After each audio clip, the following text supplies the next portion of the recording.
I did slightly leap in the air with joy. He said it is what it is, and I think the phrase is "what goes around comes around." I just hope it doesn't interfere with him being elected out of office. That's all. We have a president who's called for terrorists, a president who has mocked the coronavirus and its impact, a president who lied about it just 2 weeks ago. We were talking about it, and a president who now is in what we know to be the quarantine process. I just think it's extraordinary because for so long he was saying it's a hoax. It's just going to go away.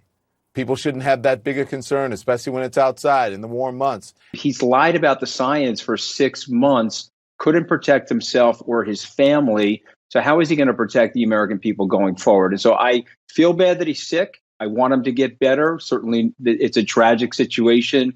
But we have to not let up on the gas if you want to remove him. If the president had said, if he had made it mandatory in his meetings, when he's in contact with her, to wear a mask, then we may not be in this situation. He just needed to pull a Biden. Yeah. If he had that mask on everywhere, nobody would be making fun of him because he's the only one who makes cracks about masks. Yeah. And just back from a big rally and last night. And he'd be much safer right now. There is no doubt that Trump is meeting with his advisors and has been trying to figure out how to exploit this, using it as an excuse to do what they have been trying to do relentlessly, which is discredit elections that Trump is terrified he is going to lose. It's his own dereliction is partly to blame for this. He chose to go out to rallies. He chose to downplay masks. He chose to not social distance and call it a hoax and so on and so forth. I wish the president and the first lady that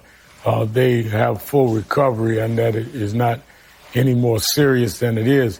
I think that the appeal that I make is that we do not, those of us that are opposed to him, and many of us aggressively so, don't take this as a moment of I told you so or finger pointing. He's probably watching TV right now, and I hope we can all say the same thing. We wish you well, Mr. President. We hope you feel better as soon as possible. We all hope and pray he is president of the United States, or for any human, but especially him, that he is okay.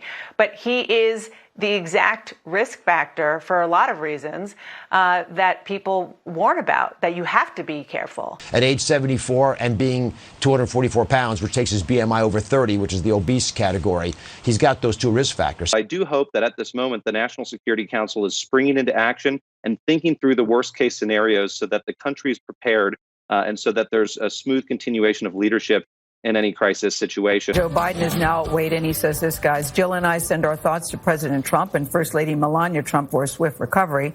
We will continue to pray for the health and safety of the president and his family.